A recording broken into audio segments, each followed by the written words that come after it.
मोहन भागवत माफी मांगो। मैं देखना हूं और समझने की कोशिश कर रहा हूं वो कौन लोग हैं जो मोहन भागवत से माफी मांगने की अपील कर रहे हैं।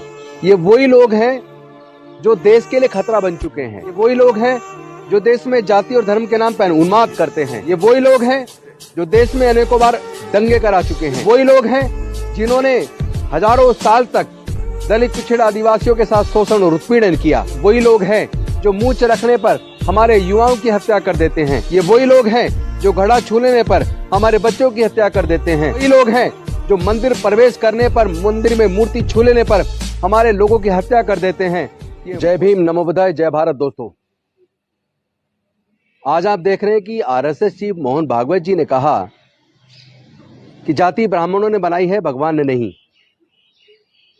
और मैं इतने सालों से कहता आ रहा हूं कि ये प्रकृति ने जातियां नहीं बनाई हैं, ये चालाक इंसानों ने बनाई हैं। और उन लोगों ने बनाई है जिन्होंने समाज को वर्ण में और जातियों में बांटा, जिन्होंने देश में शिक्षा पर, ज्ञान पर अपना कब्जा रखा, जिन्होंने देश के संसाधनों पर अपना कब्जा रखा, जिन्होंने छल कपट से समाज को पूरी तरीके से कमजोर करके रखा। आज देर से ही सही आरएसएस चीफ मोहन भागवत ने कम से कम इस बात को स्वीकार तो किया कि जाति ब्राह्मणों ने बनाई है। लेकिन मैं देख रहा हूं आज सुबह एक ट्रेंड चल रहा था जिसमें मोहन भागवत तीसरे नंबर पे थे, लेकिन अब वो चौथे नंबर पे चले गए और तीसरे नंबर पर यह ट्रेंड आ गया है, मोहन भागवत माफी मांगो। मैं देखना हूं और समझने की कोशिश कर रहा हूं वो कौन लोग हैं जो मोहन भागवत से माफी मांगने की अपील कर रहे हैं। ये वही लोग हैं जो देश के लिए खतरा बन चुके हैं। ये वही लोग हैं जो देश में जाति और धर्म के नाम पर उन्माद करते हैं। ये वही लोग हैं जो देश में अनेकों बार दंगे करा चुके हैं। ये वही लोग हैं जिन्होंने हजारों साल तक दलित, पिछड़ा, आदिवासियों के साथ शोषण और उत्पीड़न किया। ये वही लोग हैं जो मूंछ रखने पर हमारे युवाओं की हत्या कर देते हैं। ये वही लोग हैं जो घड़ा छू लेने पर हमारे बच्चों की हत्या कर देते हैं। ये वही लोग हैं जो मंदिर प्रवेश करने पर, मंदिर में मूर्ति छू लेने पर हमारे लोगों की हत्या कर देते हैं। ये वही लोग हैं जो बारात घोड़ी पर निकालने पर पूरी बारात पे हमला कर देते हैं। आज ऐसे लोगों को जवाब देने का समय आ गया है। बहुजनों जागो। मैं समझता हूं डॉक्टर बाबा साहब अम्बेडकर का संविधान खत्म करके ये मनुस्मृति लागू करने की साजिश रच रहे हैं। और मुझे लगता है मोहन भागवत जी का बयान हो सकता है 2024 के चुनाव के मद्देनजर आया हो, लेकिन अगर ये षड्यंत्र भी होगा तो इस षड्यंत्र को बहुजन समाज के लोग अब कामयाब नहीं होने देंगे। मैं देश के दलितों, पिछड़ों, आदिवासियों से निवेदन करता हूं, अल्पसंख्यक समाज से निवेदन करता हूं कि आप सब उत्पीड़न का शिकार हुए हैं, जबकि कुदरत ने सबको मानव के रूप में बनाया। मानवता बड़ी चीज है और भारत को अगर कोई चीज बचा सकती है तो वो भारत का संविधान है। भारत के लोगों को सम्मान का जीवन अगर कोई दे सकता है तो डॉक्टर बाबा साहब अम्बेडकर का बनाया हुआ भारत का संविधान है। तो ये लोग मनुस्मृति को दोबारा से भारत में लाना चाहते हैं, बाबा साहब के संविधान को खत्म करना चाहते हैं। मैं ऐसे लोगों को आगाह कर देना चाहता हूं, किसी कीमत पर आपकी इस षड्यंत्र को हम कामयाब नहीं होने देंगे। बहुजन समाज के लोग जाग रहे हैं, चाहे वो बिहार के शिक्षा मंत्री चंद्रशेखर जी हों, चाहे वहाँ के रेवेन्यू मिनिस्टर आलोक मेहता जी हों, चाहे यूपी के कद्दावर नेता स्वामी प्रसाद मौर्य जी हों, चाहे अखिलेश यादव जी हों, तेजस्वी जी हों, या इस सोच वाले बाकी लोग हों जिन्होंने इस बात को समझ लिया कि देश में दलित, पिछड़े, आदिवासी ये सब लोग शूद्रों में हैं। लेकिन इनको शूद्र बनाया किसने? शूद्र के नाम पर हजारों साल तक इनकी प्रताड़ना किसने की?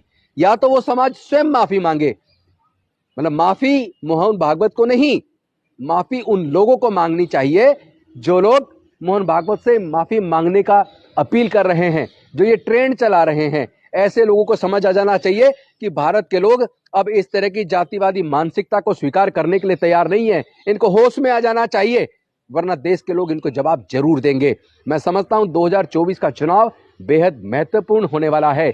ये बहुजनों का चुनाव होगा, ये मानवता का चुनाव होगा, ये न्याय के लिए चुनाव होगा, ये उन लोगों को सत्ता से बाहर करने का चुनाव होगा जिन्होंने हर साल 2 करोड़ लोगों को रोजगार देने की बात की थी, जो लोग जाति और धर्म के नाम पे उन्माद करने वाले लोगों को आगे बढ़ावा देते रहते हैं। ऐसे लोगों को सत्ता से बाहर करने का चुनाव होगा।